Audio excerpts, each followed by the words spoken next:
Astaghfirullahaladzim.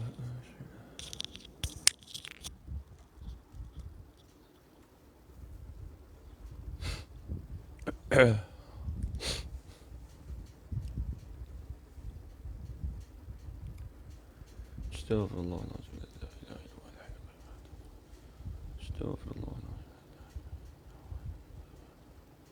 Astaghfirullahaladzim.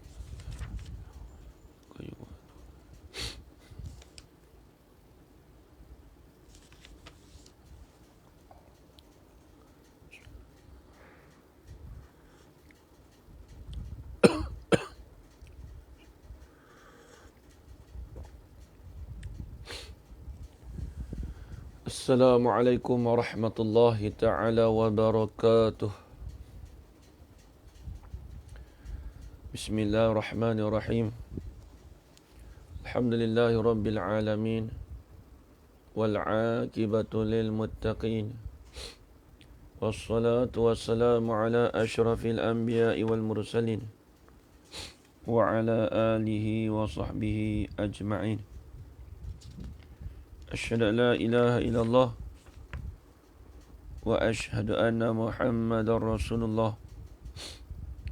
Allahumma salli ala sayyidina Muhammad wa ala ali sayyidina Muhammad.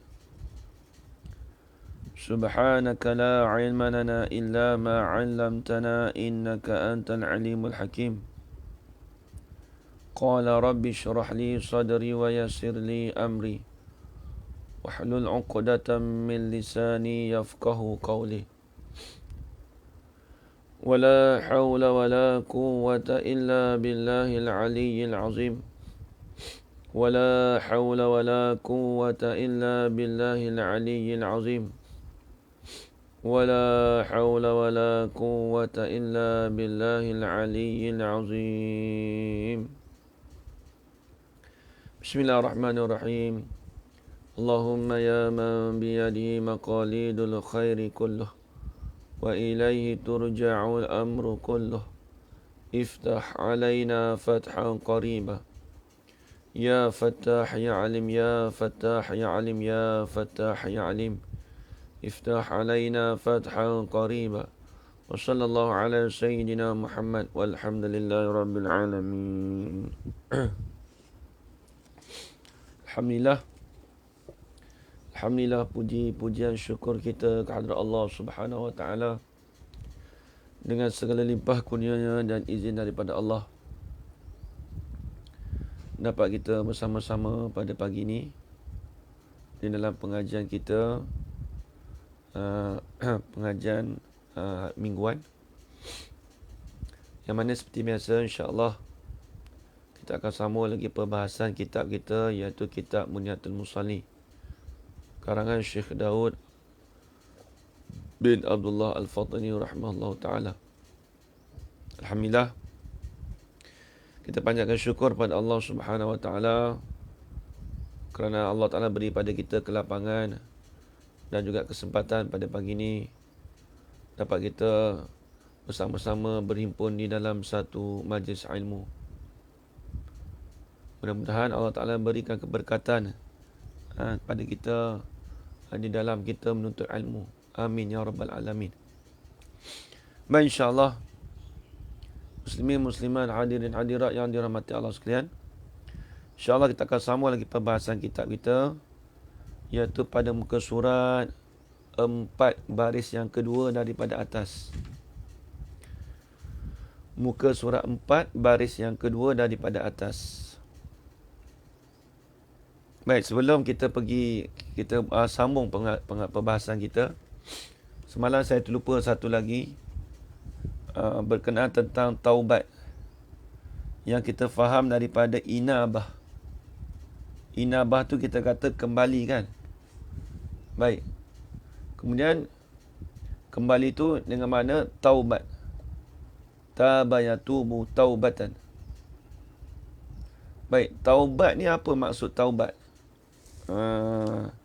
Kita maklum taubat tu iaitu kembali kepada Allah. Baik, apakah syarat taubat? Ni ulama bahas. Apakah syarat taubat? Bila sebut pada istilah taubat, perkara itu berhimpun padanya tu 3 syarat. Nak kata seseorang tu taubat, dia berhimpun 3 syarat. Dia tak boleh salah satu, dia kena berhimpun 3 syarat. Ada 3 syarat ni barulah dipanggil taubat. Baik. Dobit di tepi tu, taubat tu apa? Pada istilah.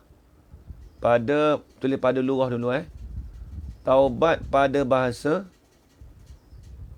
Allah Akbar, Ustaz pagi-pagi nak kena dobit dah.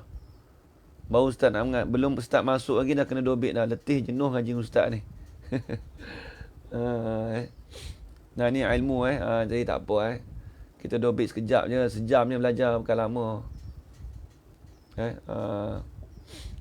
Tulis. Tulis dia tepi dalam, ataupun tak payah tepi, tahu tulis dalam dalam buku lain. Tak apa, lewat sikit, tak apa. Baru start je ni.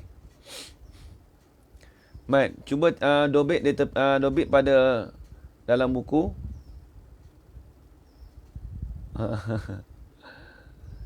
Okey, tak apa. Baik, taubat pada lurah, pada bahasa, iaitu kembali kepada Allah. Itu pada bahasa lah. Dan pada istilah, dan taubat pada istilah itu ialah,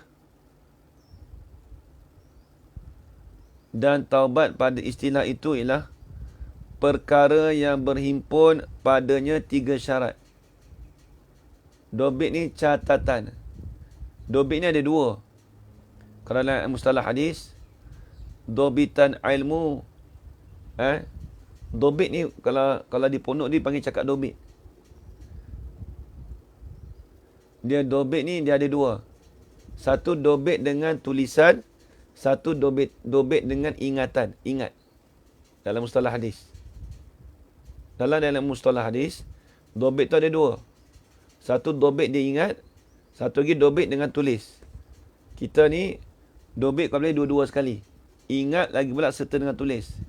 Tak mau ingat saja. Kalau ingat saja takut dia boleh lupa. Itu maksudnya dobit ni maksudnya catitan. Catitan tu asalnya daripada ingat ataupun kita menulis. Itu maksud dia. Siapa kata tanya tadi? Sakinah, Cik Nah. Jelas? Okey, baik. Istilah pondok kami di pondok panggil dobit. Dobit sikit. Dobit betul kata ni.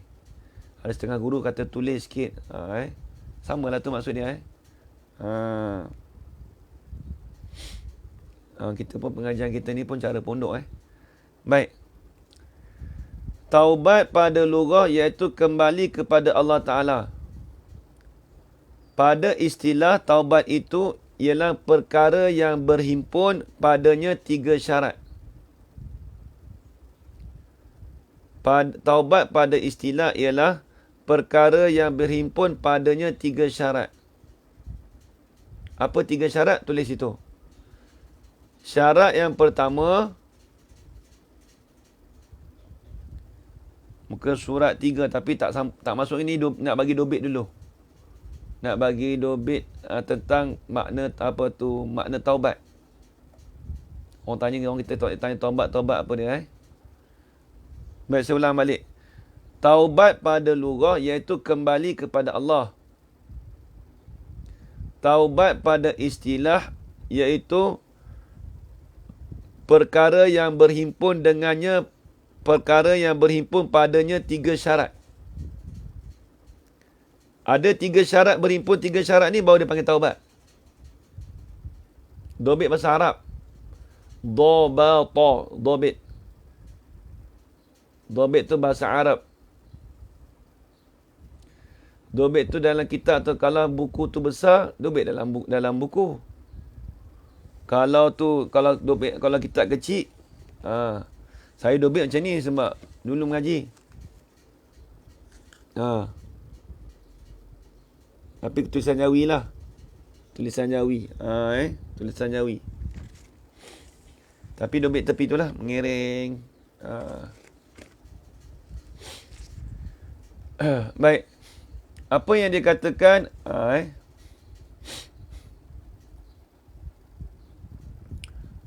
taubat. Jadi dia kata taubat tadi apa takrif dia? Pada istilah perkara yang berhimpun padanya 3 syarat. Apa 3 syarat? Tulis. Yang pertama, berhenti daripada maksiat yang dilakukan.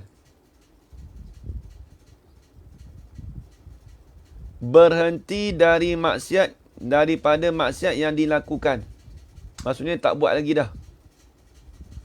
Berhenti dari maksiat yang dilakukan. Maksudnya ni bahasa kampung saya bagi dobit tu. Yang kedua, menyesal atas melakukan maksiat kerana Allah Ta'ala. Menyesal melakukan maksiat kerana Allah Ta'ala. Menyesal di atas. Tulis itu. Menyesal di atas melakukan maksiat kerana Allah Ta'ala. Dia menyesal. Tapi menyesal tu kerana Allah Ta'ala. Bukan menyesalkan yang lain. Contoh. Contoh si fulan kata apa? Menyesal aku minum arak. Orang tanya kenapa menyesal? Yalah boleh buat jadi penyakit. Tu tak jadi. Tu tak jadi menyesal. Nak menyesal tu mesti menyesal kerana Allah Ta'ala. Bukan menyesal kerana makhluk. Bukan menyesal kerana sesuatu benda. Tak. Baik, syarat yang kedua. Menyesal atas melakukan maksiat kerana Allah Ta'ala. Maksudnya menyesal tu kerana Allah Ta'ala. Bukan kerana makhluk. Bukan kerana satu benda. Tak. 2 dah. Yang ketiga, azam. Azam tidak akan kembali lagi kepada maksiat yang dilakukan itu. Yang ketiga, azam tidak akan kembali lagi. Azam tidak akan kembali lagi kepada maksiat yang dilakukan itu. Ini dipanggil taubat. Kalau seorang tanya kita taubat, tak boleh jawab. Baik, saya ulang balik sekali lalu. Lepas tu minta Ajar Zainora tolong tulis. Ajar Zainora Ajar Zainora biasa tulis dekat dalam ruang komen. Baik. Jadi taubat pada lughah, pada bahasa, iaitu kembali kepada Allah. Taubat pada istilah, iaitu perkara yang berhimpun padanya 3 syarat. Yang pertama, berhenti daripada maksiat yang dilakukannya. Yang dilakukan, 1. Yang kedua, menyesal atas melakukan maksiat kerana Allah Ta'ala. Menyesal atas melakukan maksiat kerana Allah Ta'ala. Yang ketiga, azam tidak akan kembali lagi kepada maksiat yang dilakukan itu. Dia betul, tepat sekali. Hajar Rusmi ni. Tepat sekali. Alhamdulillah. Okey. Ini dia panggil taubat.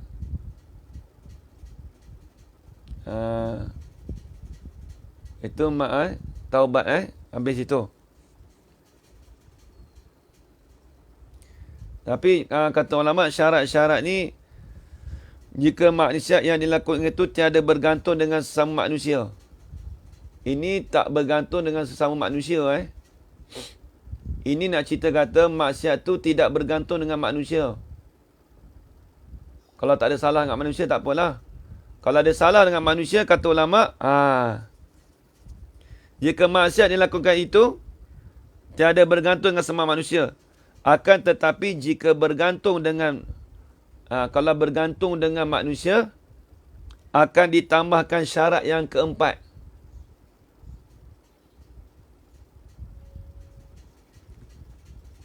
Tak kena lafaz dalam hati. Tak kena lafaz mulut. Ni kata pegang dalam hati lah. Niat dalam hati. Tapi kena pegang sungguh lah. Tapi kena ingat, kena tambah satu syarat lagi. Tulis di bawah. Tulis di bawah tu, tulis sikit lagi. Jika bergantung dengan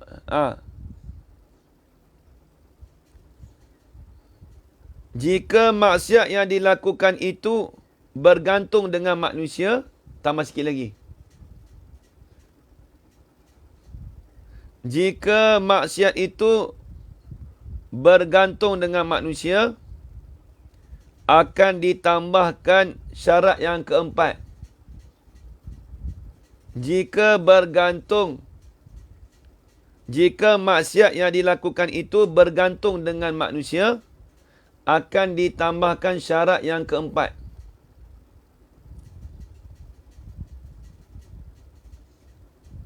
Apa syarat yang keempat? Iaitu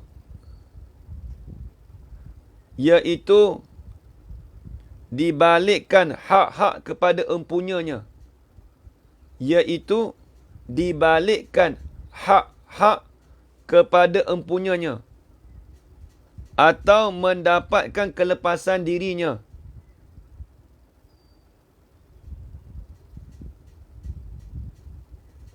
Atau mendapat kelepasan dirinya. Apa maksudnya? Syarat keempat ni dibalikkan pada hak kepada empunyanya. Contoh, seseorang tu yang ambil duit kawan tu, dia kena kembali pada hak dia. Nak taubat saya tak boleh.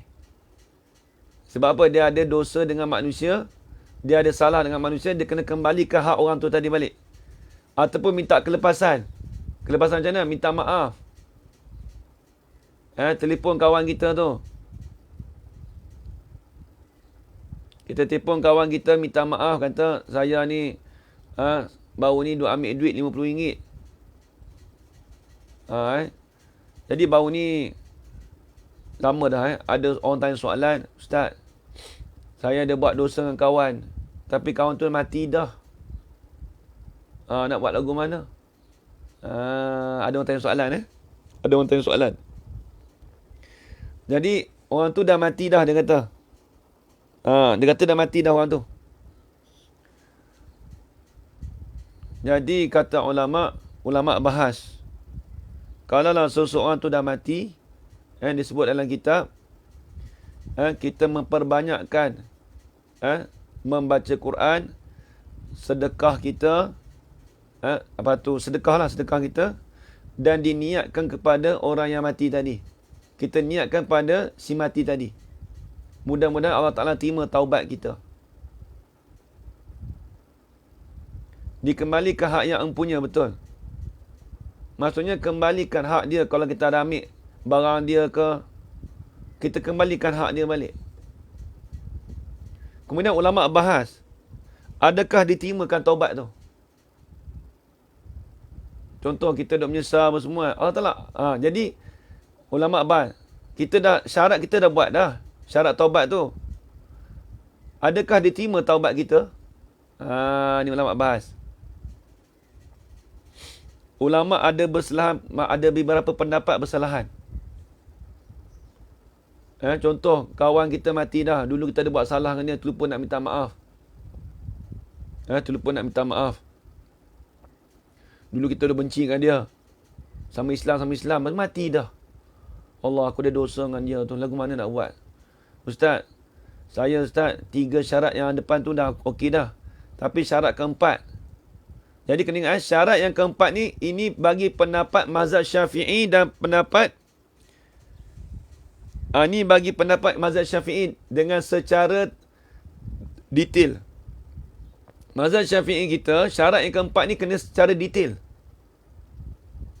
Kembalikan benda hak orang tu, kena kembali betul-betul. Apa yang kita ambil, kena kembalikan dia. Kalau kita ada salah apa dengan dia, minta kelepasan pada dia. Minta kelepasan ni maksudnya minta maaf dengan dia. Apa kita salah dengan dia? Baru ni aku buat khianat kat engkau ni, baru ni. Aku buat khianat dengan engkau baru ni. Apa dia? Kawan kita tak sedar. Ni aku cakap betul-betul lah. Jangan kia-kia. Orang kita suka kia-kia. Dalam mazhab Syafi'i, syarat yang keempat ni, iaitu diberi balikkan hak-hak kepada empunyanya atau mendapat kelepasan dirinya. Ini dengan secara detail, dengan secara terperinci. Bagi mazhab kita iaitu Syafi'i.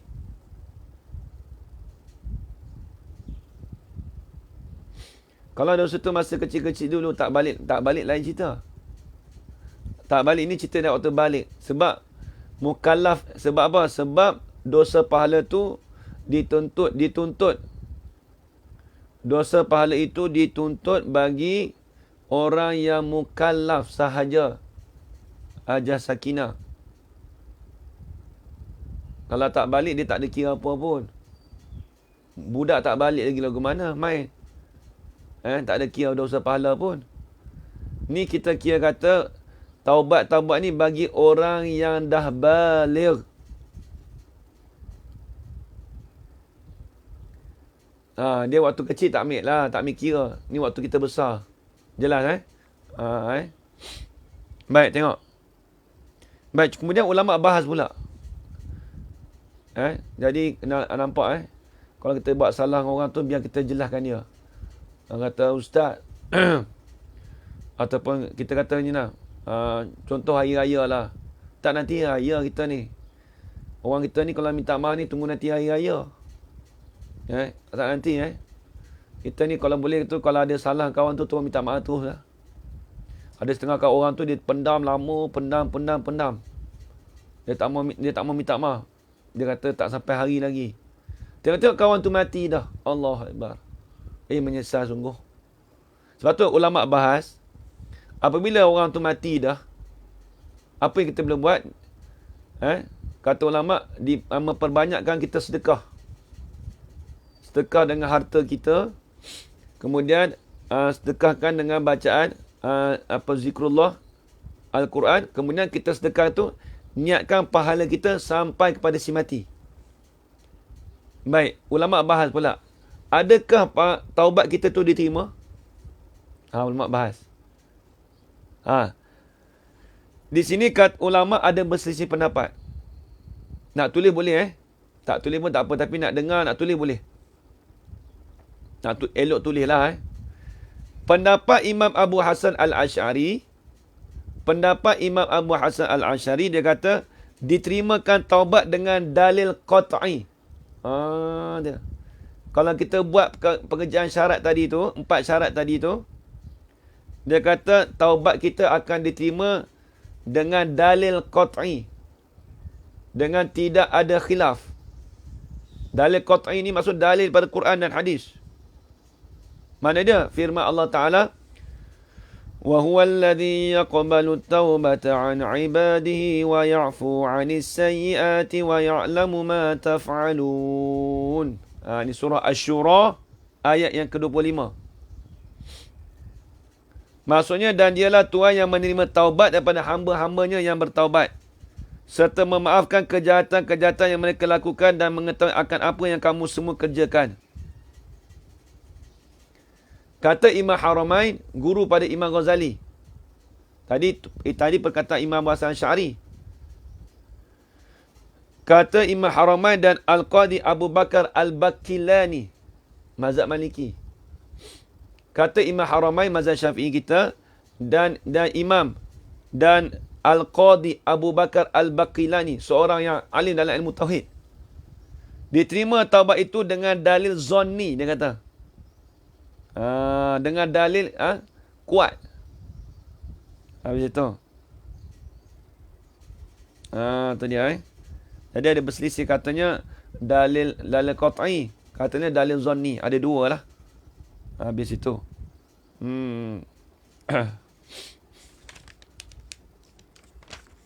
Jadi ala kulli hal, kita buat pekerjaan tu, taubat kita diterima. Kita sedekah kat kawan tu mati dah.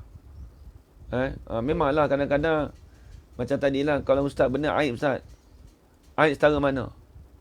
Sebab apa? Sebab dalam mazhab Syafi'i kita perlu dijelaskan dengan secara terperinci. Bukan saya sebut dalam mazhab Syafi'i. Ada pun pendapat mazhab Maliki hanya cerita umum je. Hanya diberitahu kata kesalahan yang umum. Hari tu aku nak ambil duit kau lah. Aku minta maaf lah. Alah, sikit je. Dia cerita pasal umum je. Aku dulu ada kutuk kau dulu. Kalau kawan kata, kalau dia tak tanya tak apalah. Minta maaf tak apalah. Bereslah kosong-kosong lah. Tapi kalau orang tanya, aku dulu ada kutuk kau tu. Lepas tu orang tanya, aku kutuk apa itu? Segan nak bagi tahulah. Jadi aib pula. Tak. Dalam mazhab Syafi'i, kalau ditanya balik, kena hurai. Aku kata kat kau itu, kau bodoh. Kawan tu marah pula dah. Tapi kena tengok jugalah. Tengok tempat pula dah.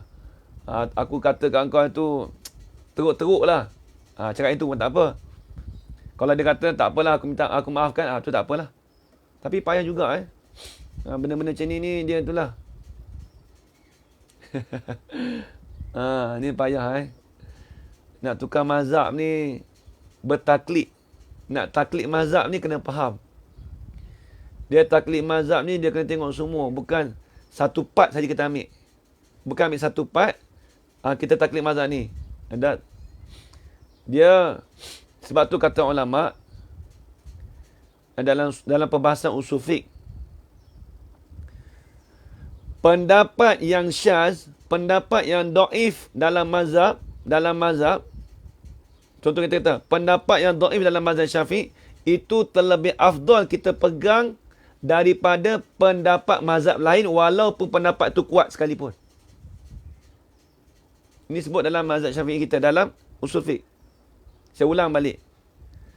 Pendapat yang dhaif dalam mazhab kita, itu terlebih kuat kita pegang, itu terlebih kuat daripada pendapat yang sahih daripada mazhab yang lain. Walaupun pendapat kita dhaif, tapi kita masih gunakan juga. Contoh, itu terlebih baik daripada pendapat yang kuat tapi dalam mazhab yang lain.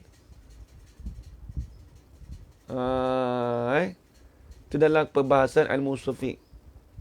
Yalah, tapi gini lah Ji. Kita cakap elok-elok lah kalau kita ada salah kawan tu. Jadi Ustaz, kalau orang tu kawan kita tu okey Dia kata, kadang-kadang ada benda kita boleh cakap dengan mulut. Kadang-kadang ada benda kita kena cakap dengan penulisan, message. Kadang-kadang bila cakap dengan mulut ni orang kita rasa sakit hati. Tapi kalau dengan message ni dia rasa down sikit, cool sikit. Kadang-kadang ada setengah orang dengan message ni dia baca ni dia terasa hati. Tapi bila cakap intonasi yang lembut, bila cakap dia tak rasa sakit hati. Tengok, itu semua dipanggil perbezaan. Ada perbezaan di situ. Percakapan, penulisan tu lain-lain.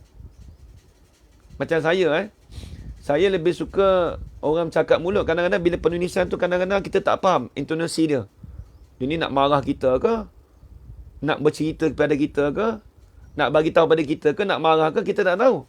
Tapi kalau bercakap, kita tahu intonasi dia. Ustaz, saya ni, kita rasa lembut sikit. Tapi kalau tulis penulisan ni, saya lah ni pendapat saya. Tapi nak cerita kata, kalau buat taubat ni, kalau nak minta maaf ni, tengok pada orang tu macam mana, keadaan orang tu. Dia boleh terima kita tu dengan sebab penulisan ke, ataupun dengan sebab bercakap. Tu kena ada skill tu, Haji Kamal Zaman. Jadi kalau boleh tu kita solat taklid mudah-mudah lah. Kalau betul kita ikut mazhab Syafi'i lah. Tapi tengoklah keadaan. Kalau orang tu kita tahu memang macam ni, dia penulisan pun tak, apa pun tak. Tu perantaraan tak boleh lah. Ni tengok sekejap. Boleh tak minta maaf dari orang perantaraan untuk elakkan mudarat yang mungkin tadi bila berdepan dengan orang kita nak minta maaf. Baik. Kita tanya dulu. Kalau kita minta maaf melalui perantaraan, adakah itu dia boleh maafkan kita? Kena tanya balik. Kalau tak boleh kalau dia tak maafkan kita juga, susah juga. Sebab tu kita kata kita bagi dua choice. Sama ada secara penulisan ataupun secara secara lisan. Kita tahu contoh, kita tahu orang ni memang jenis backhand, jenis garang. Garang teramat. Memang kalau sembang-sembang biasa pun garang dah. Lagilah aku buat salah dengan dia, memang tak maaf lah. Contoh, bagi contoh Apa kita buat? Apa yang kita perlu buat? Cuba kita try mesej kat dia. Sembang mesej dulu, minta maaf. Kita minta maaf mula secara umum dulu. Kita buatlah ayat. Aku dulu ni, kalau kau, apa pendapat kau kalau ada orang buat salah kau, dulu dia buat salah kau tu. Buat pertanyaan. Sembang dulu dengan dia. Jangan terus minta, aku minta maaf ni weh. Aku minta maaf dengan kau ni. Semalam aku kata kat kau. Jangan cakap gitu dulu. Bagi ayat dulu. Kita buat ayat dulu, orang kata bagi reda dulu. Kita buat orang kata pujuk, pandai pujuk. Pandai tarik tali dulu. Assalamualaikum. Jom pergi makan loh. Aku nak belanja kau ni capati kambing. Dah pergi makan. Balik rumah. Kawan tu pun jumpa sedap lah. Lepas tu kita buat pertanyaan. Kalau aku ni tak berapa ingat lah. Tapi aku rasa aku dah salah dengan kau. Aku nak minta maaf kau ni. Tak silap aku pernah kata dengan kau. Berat-berat juga ni. Kawan tu tadi dah senyum dah. Tak apalah. Dia kata, kosong-kosong lah. Tu, aku minta maaf sungguh ni, betul ni. Contoh, nak bagi nampak tu. Nampak tak? Kita pandai buat ayat sikit aja kemal zaman. Ni sekejap, jumpa orang tu minta maaf. Jangan terus. Layan dulu, pandai pujuk, tarik tali dulu. Itu tak hasil. Kalau tulis status tu, tulis saja, orang pun tahu siapa dia. Kita kan tuju pada orang tu. Kalau tulis status pun, dia gini, kalau tulis status, yang kita tahu kata, dia mesti dibaca status kita. Tengok apa respon dia, takut-takut orang lain kot. Tapi kita tahu contoh, kata dia pun tahu kata kita ada salah dengan dia. Contoh dia tahu kata kita ada salah dengan dia. Tapi kita nak tulis kat status, tu tak apa, tak masalah apa. Tapi kita letak status umum, kita tahu dia ni jenis tak baca status. Payah juga. Semua tu benda orang panggil apa? Fleksibel lah. Panggil apa? Benda tu kita kata teknikal lah. Benda teknikal. Habis itu. Tu kena ingat Jadi Bangzaj ya betul Haji Khaizam betul. Tak kita ni dia ilmu kehidupan Dia ilmu kehidupan kita ni dia kena pandai bergaul. Kita ada kadang-kadang tu kita kena tengok bukan terus telefon ustaz saya minta maaf, bukan begitu. Relax dulu kata jom kita pergi mana-mana dulu ambil hati dulu, sembang dulu. Saya bukan orang psikologi tapi nak cerita kata cara dia tu. Kita nak tarik orang tu. Pandai tarik tali lah orang kata, pandai pujuk. Tak kisah lelaki ke perempuan kan. Lepas tu pandai pujuk, pandai tanya kan. Buang rasa malu. Kita dah tahu kita salah kat dia. Sedekah lah kat dia. Sedekah macam mana? Ajak belanja makan. Ni dah tahu buat salah kat orang. Minta orang tu belanja kita pula dah. Tak tahu malu sungguh. Ni saya cakap tadi. Ustaz macam mana nak tahu? Kalau mengikut pendapat Imam Abu Hasan Al-Asy'ari. Ya betul Haji Rahman. Mengikut pendapat Imam Abu Hasan Al-Asy'ari, taubat kita tadi tu dah diterima dah. Taubat kita tu dah diterima dah dengan dalil qat'i. Dengan syarat kita buat 4 syarat tadi. 3 syarat awal-awal tadi itu bersangkut paut dengan selain manusia. Tapi kalau bersangkut paut dengan manusia kena tambah 1 syarat, syarat yang keempat tadi. Kak Ainun maksudnya kalau pendapat imam, dua-dua pendapat imam tadi semua diterima taubat. Kalau kita buat cukup 4 syarat tadi. Syarat Imam Abu Hasan Al-Asy'ari kata itu dah diterima taubatnya dengan dalil qat'i. Kalau mengikut pendapat Imam Haramain dan Qadi Abu Bakar Al-Baqillani, dia kata itu diterima juga tapi diterima dengan secara dalil zonni saja. Nak bagi hadiah. Buat dulu bagi hadiah dulu ke apa. Kita tahu dia suka makan apa, contohlah. Lepas tu cakap elok, minta maaf banyak. Bom, orang kata pandai sapu belakang balik. Sapu pandai. Kalau di petani dulu, pandai gosok ni. Kalau di petani dulu lah, saya ngaji di pondok dulu.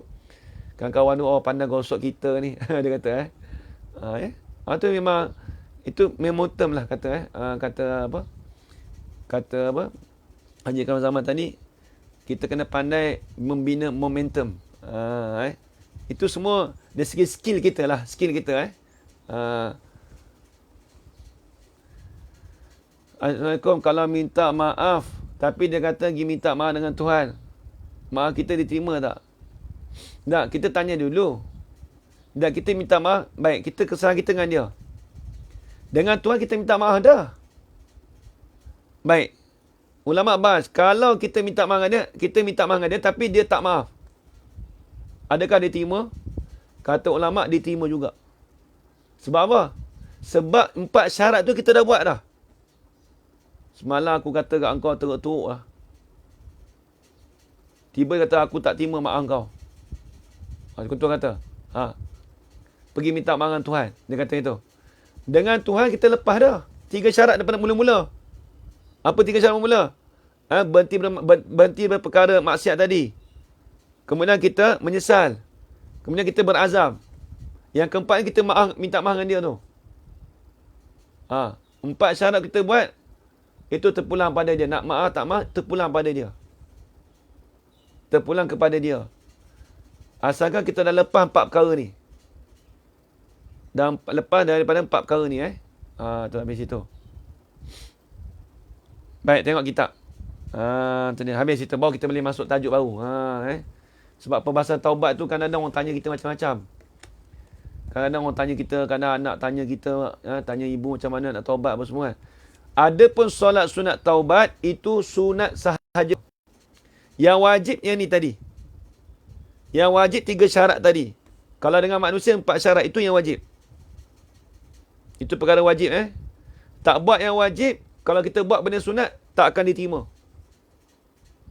Contoh kita tak buat 4 perkara ni. Tiba-tiba kita buat solat sunat taubat. Ya Allah Tuhanku, aku ampunkanlah ya Allah dosaku ya Allah. Aku ada kesalahan pada si fulan. Aku ada buat salah pada si fulan. Ya Allah ampunkan dosaku ya Allah. Hanya solat sunat saja. Tapi dia tak minta maaf dengan orang tu. Ustaz, adakah kita juga perlu minta maaf sebab kita tak dapat nak maafkan orang yang buat salah dengan kita? Dia orang yang kalau orang yang memaafkan, adakah kita perlu minta maaf sebab kita tak dapat nak maafkan orang yang buat salah dengan kita? Kalau kita kata kita nak, contoh, yelah, kita manusia. Memang kadang-kadang ada benda perkara tu kita tak dapat nak maafkan. Tapi, ala kulihal, secara conclusionnya, tak dapat kita tidak pun, kalau kita rasa itu pun dah satu kesalahan. Seolah-olah kata kita tak maafkan itu satu kesalahan sebenarnya. Sebab yang menerima taubat tu Allah Ta'ala. Bukan kita yang menentukan. Cuma dia ada kesilapan dengan kita tu. Kita kata, tak apalah. Memang kita mula kita tak dapat maafkan. Tapi lama-kelamaan, kita fikir hikmah Allah Ta'ala, kita maafkan juga. Kita fikir kita maafkan juga. Tapi, nak cerita kata tak perlulah kita taubat dan sebagainya. Tak perlulah sebab orang buat salah dengan kita. Cuma diri kita tu, biarlah kita jadi seorang yang pemaaf.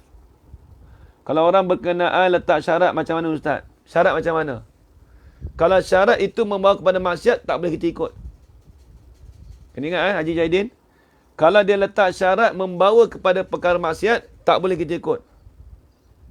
Syarat dia kena tengok kat syarat macam mana.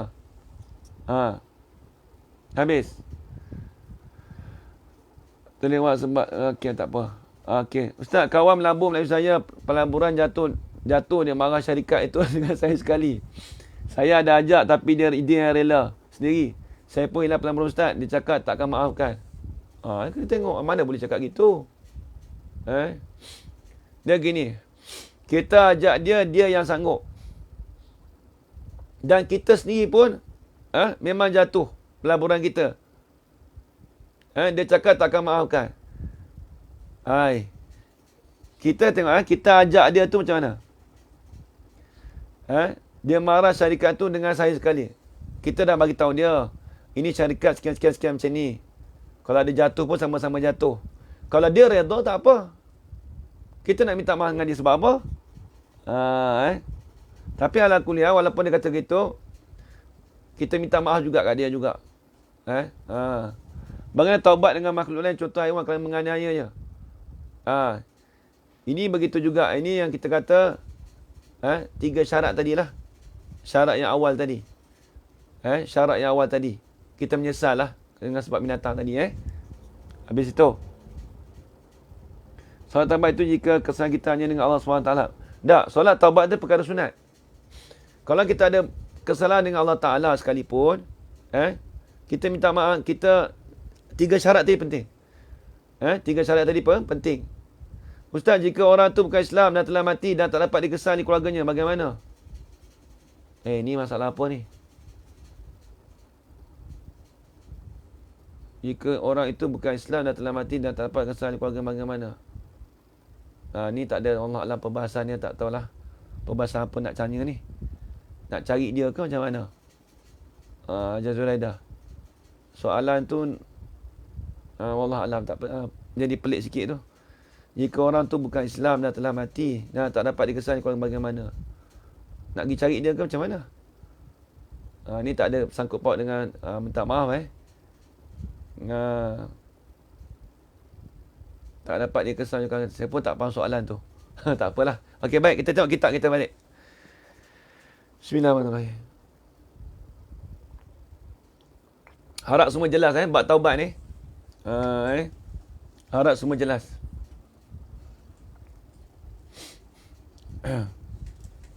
Baik, kita tengok kitab kita, muka surat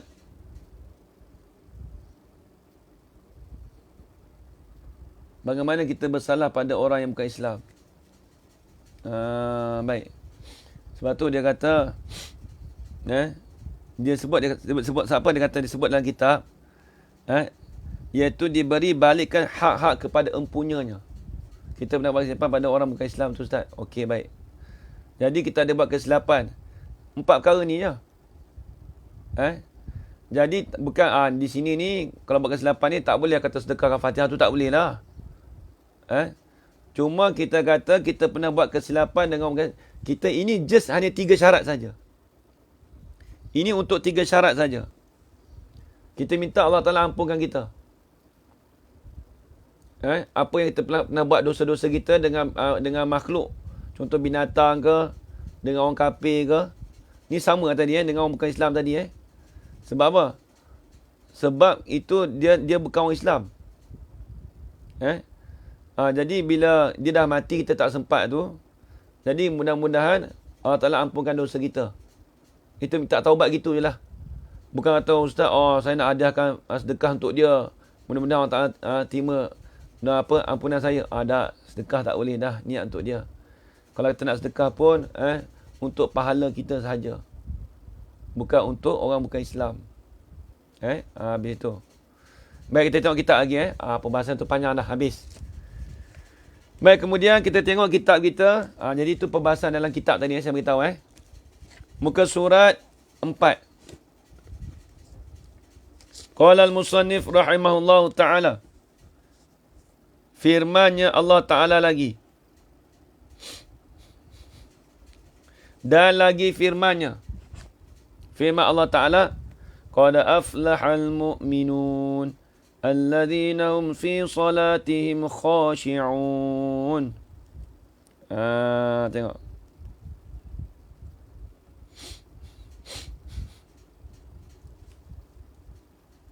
Hingga ila akhiri firmannya.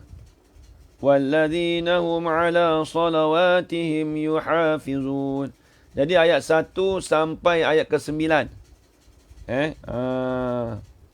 Kalau ayat panjang dia, qad aflahal mu'minun alladzina hum fi salatihim khashi'un walladzina hum 'anil laghwi mu'ridun walladzina hum lizzakati fa'ilun walladzina hum li furujihim hafizun إلا على أزواجهم أو ما ملكت أيمانهم فإنهم غير ملومين فمن ابتغى وراء ذلك فأولئك هم العادون والذين هم لأماناتهم وعهدهم راعون والذين هم على صلواتهم يحافظون. Baik. Jadi ayat 1 sampai ayat ke-9. Senya. Tengok. Senya telah mendapat kemenangan segala orang yang mukminun, yaitu orang yang ada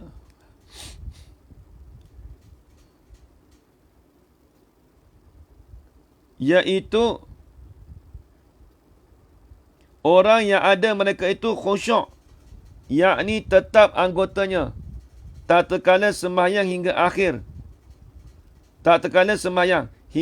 Firman-Nya, dan segala yang adalah di atas sembahyang mereka itu memeliharakan dia. Itu dia. Jadi kalau ayat yang panjang dia, sesungguhnya berjayalah orang-orang yang beriman, yakni orang-orang yang beriman yang tetap berjaya mencapai keselamatan hidup di dunia dan kebahagiaan yang kekal di akhirat kelak. Ialah orang-orang yang mengerjakan suruhan Allah Ta'ala dan menjauhi larangannya, iaitu mereka yang khusyuk dalam solat, yakni solat yang sempurna ialah yang dikerjakan dengan khusyuk, yakni dengan sepenuh-penuh hormat dan ingatan meliputi anggota badan dan hati.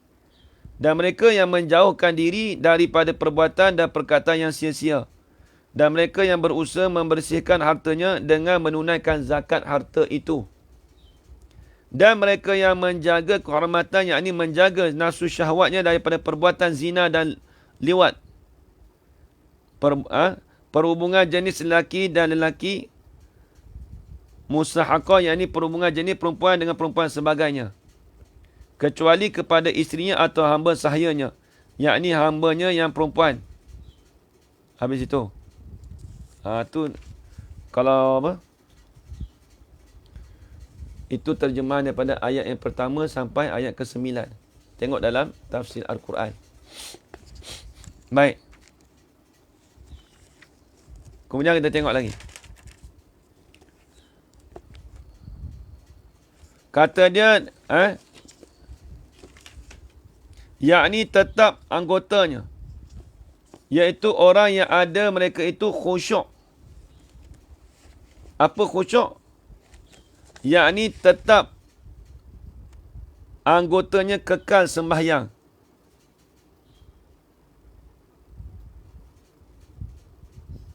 Hingga akhirnya firman Allah Ta'ala. Dan segala orang yang memelihara atas sembahyang mereka itu. Habis itu. Kemudian ayat lain pula. Ayat seterusnya. Dan lagi firman-Nya, firman Allah.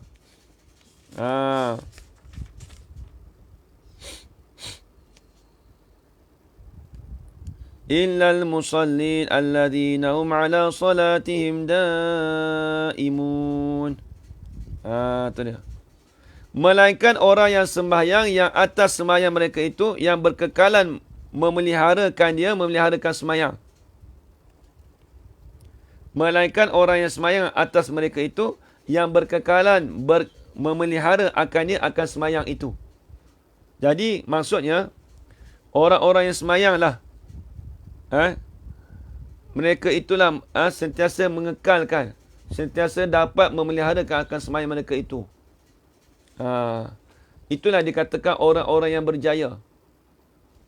Yang dikatakan orang-orang yang berjaya itu ialah mereka yang dapat memeliharakan sembahyang mereka itu.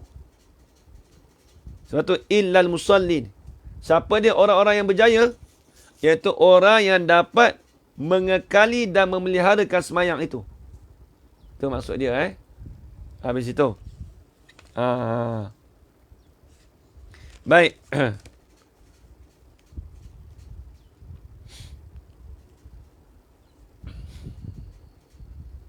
Kata Imam Suyuti rahimahullah ta'ala dalam kitab Lubabun Nukul.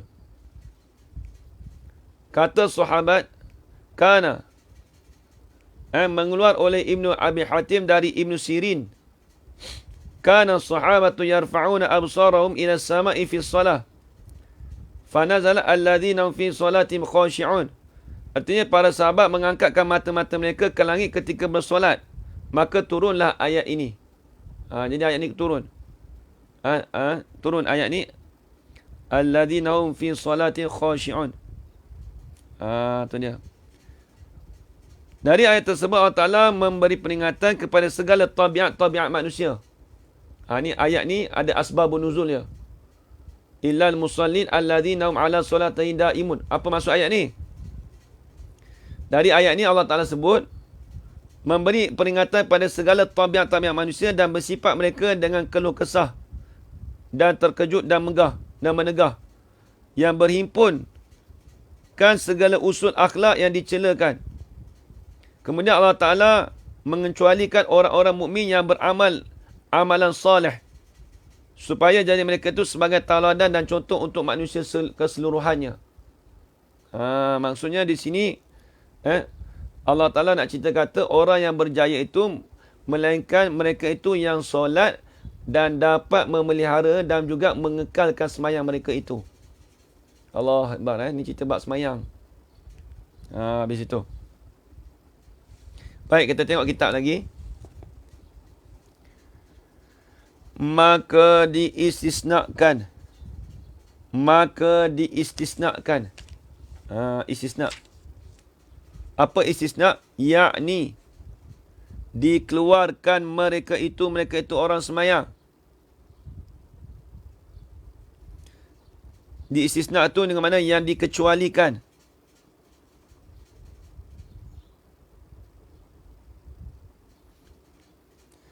Tulis itu, apa maksud kata yakni dikeluarkan akan mereka itu. Dobit di tepi. Maka diistisnakan yakni dikeluarkan mereka itu. Apa maksud dikeluarkan mereka itu? Tulis.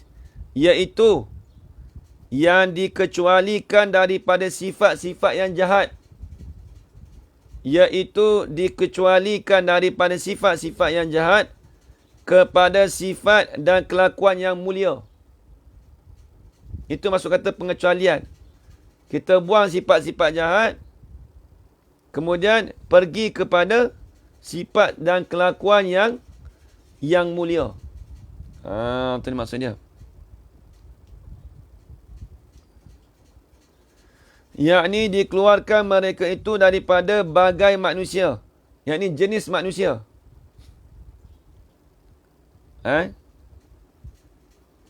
Yakni dikeluarkan mereka itu orang yang semayang keluar daripada jenis manusia yang dijadikan perangai mereka itu terkejut. Jadi orang-orang jahat ni orang-orang yang bersikap sifat-sifat orang kata sifat jenis orang tak semayang ni, tengok dia kata perangai mereka itu terkejut dan keluh kesah. Bila tu keluh kesah? Tak terkala mengenakan mereka itu akan kejahatan. Tak kala menimpa. Jadi dikeluarkan mereka itu orang yang semayang daripada jenis manusia yang dijadikan perangai mereka itu manusia, dikeluar tu akan terkejut dan keluh kesah. Keluh kesah. Kalau orang tak ni, saya rasa keluh kesah je. Tak tenang hati. Tak terkala menimpa mereka itu akan kejahatan. Kena buat benda tak elok sikit kat dia, Allah keluh kesah, Allah Akbar. Jadi keluh kesah. Kita orang yang semayang ni, dia tak keluh kesah sangat. Dan apabila mengena mereka itu akan kebajikan. Apabila mendapat, mengena dengan mana mendapat? Nanti ingat, mengena tu apa Ustaz? Mengena tu dengan mana mendapat. Dan apabila mendapat oleh mereka itu akan kebajikan. Ditegahkan kebajikan daripada mengerjakan kebaikan. Apa maksud ditegah? Maksudnya dilarangkan. Maksudnya dia tak buat. Maksudnya mereka ni tak buat.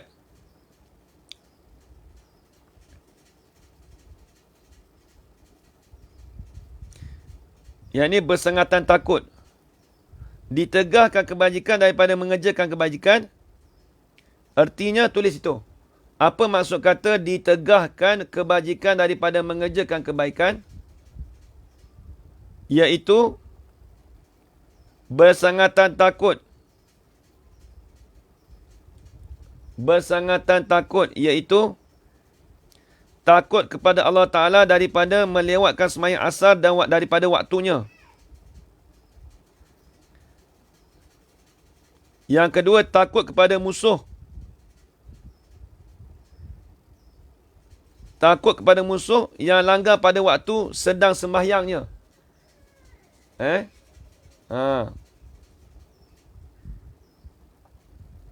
Jadi maksud kata ditegahkan kebajikan daripada mengerjakan kebaikan. Maksudnya dia bersengatan takut kepada, yang pertama takut pada Allah Ta'ala daripada melewatkan sembahyang asar daripada waktunya. Ini sebab apa? Sebab kita cerita hafizu ala salawati usta ni. Solat asar. Solat yang ada kelebihan. Jadi kalau orang, maksudnya kalau orang kalau orang tu dia ditimpa satu masalah, maka mereka apabila mendapat mereka itu akan kebajikan, ditegahkan kebajikan daripada mengerjakan kebaikan tu. Maksudnya harta, kebajikan tu harta lah kita tulis. Ditegakkan harta.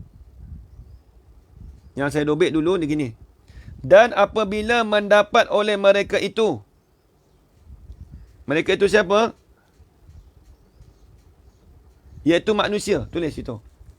Dan apabila mendapat, mengena tu maksud mendapat. Dan apabila mendapat oleh mereka itu manusia akan kebajikan.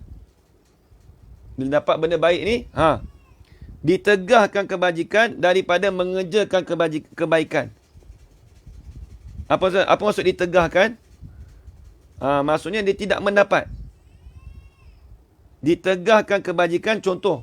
Ditegahkan harta kebajikan manusia tadi daripada mengerjakan kebaikan. Itu maksud dia. Kalau tak faham, bagi tahu Allah, anak menangis pula dah. Sekejap Anak menangis sekejap.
Minta maaf sikit. Anak saya menangis. Rumah tak ada. Rumah keluar pergi pasar pula. Mana kita tadi?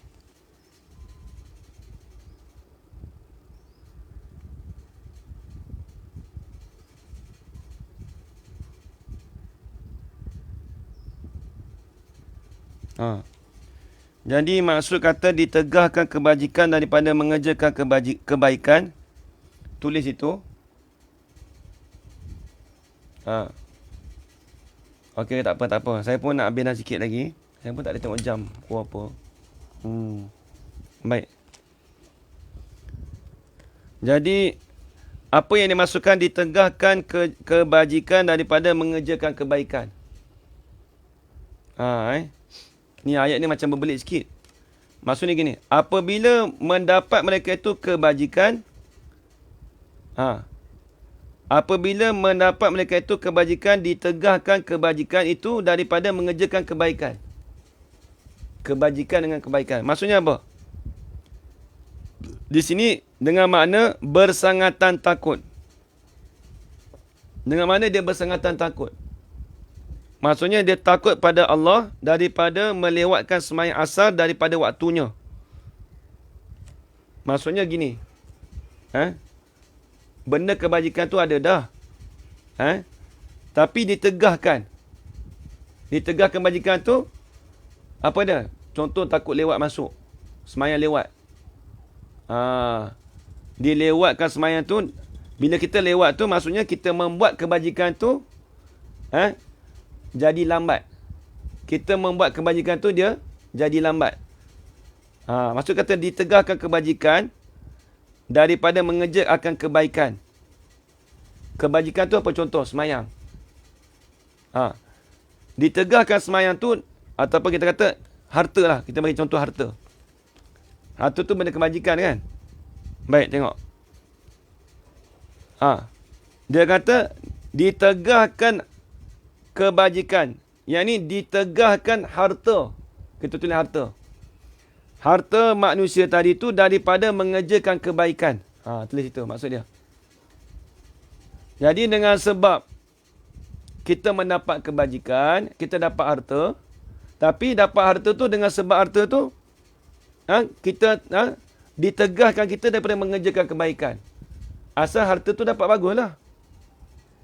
Harta tu benda dunia. Maklum dia benda kebajikan juga. Sebab kalau harta tu kalau kita buat benda baik, ada manfaat.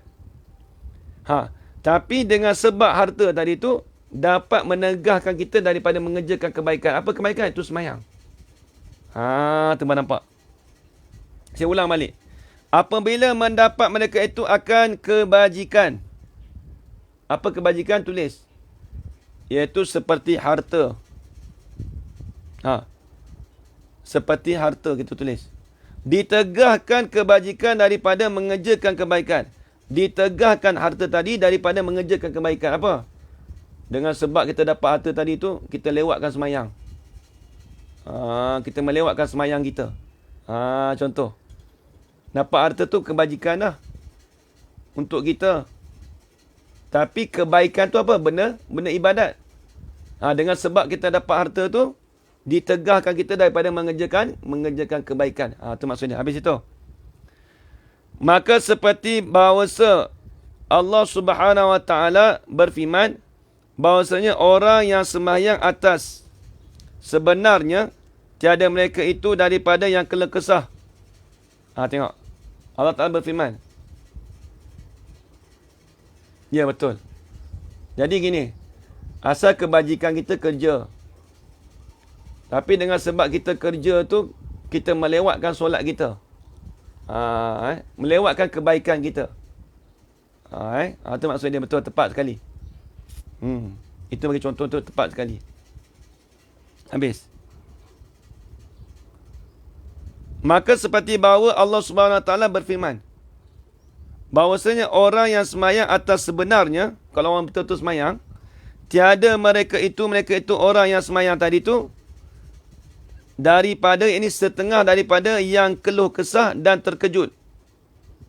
Terkejut ni orang yang bimbang lah. Terkejut. terkejut di sini dengan mana orang yang bimbang. Kalau dia semayang tu, dia tak adalah dengan perasaan terkejut, bimbang dan sebagainya. Bila tu? Apabila menyentuhkan mereka kejahatan. Apabila menyentuhkan tu tulis. Dia lebih kurang lah. Kita tak bersyukur dengan apa yang ada yang kebaikan tadi tu. Apabila menyentuhkan mereka itu kejahatan. Apa menyentuhkan? Apabila mengenalah mereka itu akan kejahatan. Apabila menyentuh dengan mana? Mengenakan.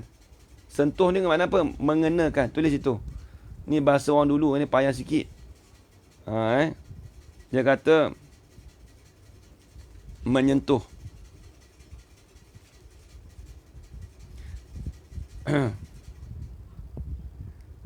Situ ada ayat Quran tak? Tu terjemahan. Dan lagi pula bahawasanya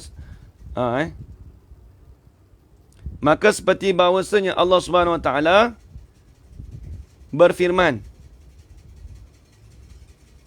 Dia kalau ayat Quran tu Allah Taala berfirman bahawasanya orang yang semayang itu atas sebenarnya. Tiada mereka itu daripada yang keluh kesah dan terkejut apabila menyentuhkan mereka itu kejahatan. Menyentuh ni maksudnya apabila ditimpakan. Apabila ditimpakan mereka itu kejahatan dan tiada memegang kebajikan baginya. Apa maksud memegang? Dan tiada menahan kebajikan baginya. Apabila datang kebajikan baginya. Tengok ayat ni macam belik sikit. Tengok. Dan tiada memegang, yakni tiada menahanlah kebajikan baginya, bagi seorang tadi tu. Apabila datang kebajikan baginya. Apabila datanglah harta baginya, bagi seorang tadi. Bagi orang yang semayang tadi. Tengok. Jadi maksudnya apa? Maksudnya, bila ditimpakan mereka itu kejahatan, dan tiada memegang. Memegang ni menahan. Tak boleh nak menahan kebajikan baginya. Apabila datang kebajikan tu baginya. Dia gini. Tak boleh kita nak sekat. Tak boleh kita nak tahan kebajikan. Contoh kita apa? Harta. Apabila datang harta tu kepada seorang tadi. Tetapi ia menafkahkan atas jalan keredaan Allah Ta'ala. Ni tengok. Tetapi ia menafkahkan. Menafkahkan apa? Kebajikan tadi. Atas jalan keredaan Allah Subhanahu Wa Ta'ala. Contoh. Dia gini. Awak nampak? Contoh dia gini. Orang yang semayang, di atas semayang, sebenar, dia tidak ada rasa keluh-kelah. Keluh kesah tak ada, terkejut tak ada. Apabila ditimpakan mereka itu kejahatan. Lagi pula. Dan mereka ni tidak menahankan kebajikan apa dah? Rezeki lah, kita panggil rezeki. Orang duk bagi harta kat kita, duit. Bagi. Itu tak dapat kita nak menahan. Benda kebajikan masuk kat kita tu, harta masuk kat kita tak dapat menahan. Tetapi kita kena ingat. Orang yang semayang tadi tu, dia menafkahkan kebajikannya di atas jalan redha Allah Subhanahu Wa Taala. Orang yang semayang ni, dia ambil harta tadi tu, dia buat infakkan di atas jalan keredaan Allah Subhanahu Wa Taala. Itu dipanggil orang yang semayang. Orang yang semayang begitu. Dia tidak ada keluh kesah. Tapi dia apabila ditimpakan kejahatan, dia tidak ada keluh kesah apabila ditimpakan musibah pada dia. Itu kejahatan, musibah lah. Dan lagi pula dia tu tak boleh nak menahan kebajikan bagi dia apabila kebajikan tu datang pada dia. Orang kata kita rezeki lah datang. Tengah-tengah duduk orang bagi kita. Orang kita bagi makanan ke, orang kita bagi duit. Itu tak dapat kita nak tegah benda tu. Sebab tu rezeki Allah Ta'ala. Tapi kena ingat, rezeki Allah Ta'ala bagi tu, kita buat di atas jalan keredaan Allah Ta'ala. Itu maksud dia. Rezeki Allah Ta'ala yang kita dapat tadi, kebajikan tadi tu, kita buatlah di atas keredaan Allah Subhanahu Wa Taala. Jangan kita buat khianat. Kalau orang bagi kita makanan, kita habiskan. Adakah maksudnya mereka yang solat tidak keluh kesah bila ditipu musibah atau ujian? Dia maksudnya gitu. Kan maksudnya gini. Bila dia ditipu musibah, kemudian rezeki yang datang, kemudian dia dapat sabar, dia tidak keluh kesah. Kemudian dia dah seolah-olah kata, rezeki yang itu datang pada dia. Seolah-olah rezeki itu banyak datang kepada dia. Tetapi dia membuat, dia menafkahkan rezeki tadi tu ke jalan, di atas jalan redha Allah Subhanahu Wa Taala. Itu maksud dia. Ialah menginfakkan rezeki yang diberi Allah ke jalan yang redha, betul. Begitulah. Maksud dia. Dan lagi pula kerana bahawasanya sembahyang yang sebenar itu dapat menegahkan daripada fahsyat dan mungkar. Orang yang solat, sabar dan redha dengan kebaikan dan kejahatan ke ustaz, dia lebih kurang. Maksudnya dia nak cerita kata, orang yang sembahyang ni apabila dia tu ditimpa musibah, maka dia tu tidak ada keluh kesah. Maksudnya tak kesah, bersabarlah. Dia bersabar. Kemudian rezeki yang datang pada itu, dia tak boleh nak tahan lah. Bila rezeki datang pada itu, seolah kata, rezeki yang datang kepada orang sembahyang tadi itu, dia buat di atas jalan keredaan Allah Subhanahu Wa Taala. Tu dia cerita. Dia buat yang menginfakkan di atas jalan redha Allah Taala. Itu maksud dia. Habis itu. Dan lagi pula kerana bahawasanya sembahyang yang sebenarnya itu dapat menegahkan daripada fahsyat. Ini kita sambung lagi minggu depan. Ini kita sambung lagi minggu depan. Wallahu subhanahu wa ta'ala a'lam.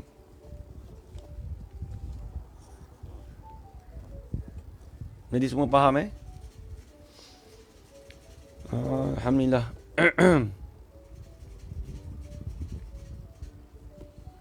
InsyaAllah tersambung lagi minggu depan.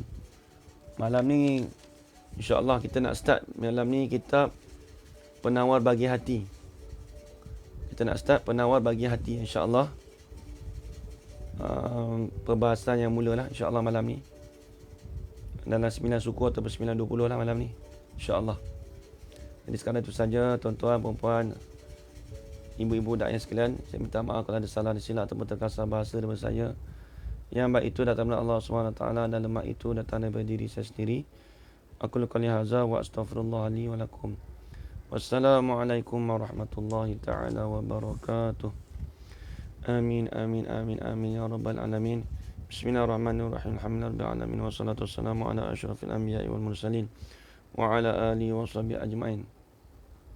Allahumma rzuqna ilman nafi'an wa rizqan halalan tayyiban mubarakan fihi وعملا مقبولا وسعادة الدارين آمين يا رب العالمين. ربنا آتنا في الدنيا حسنة وفي الآخرة حسنة وقنا عذاب النار. وصلى الله على سيدنا محمد وعلى آله وصحبه وبارك وسلم. والحمد لله رب العالمين. تقبل الله منكم. Jadi yang ini tajuk hari ini kita dah bahas ni, orang yang bersolat itu dia tidak ada keluh kesah. Jadi secara rumusan ya, Haji Kamal Zaman, orang yang bersolat tu dia tidak ada keluh kesah. Maka apabila didatangkan pada dia tu satu habuan ataupun rezeki pada dia, maka dia melakukan, dia mengerjakan, dia menginfakkan rezeki tadi tu di atas keredaan Allah Subhanahu Wa Taala. Tu je nak cerita ni zaman. Habis itu. Wallahu a'lam.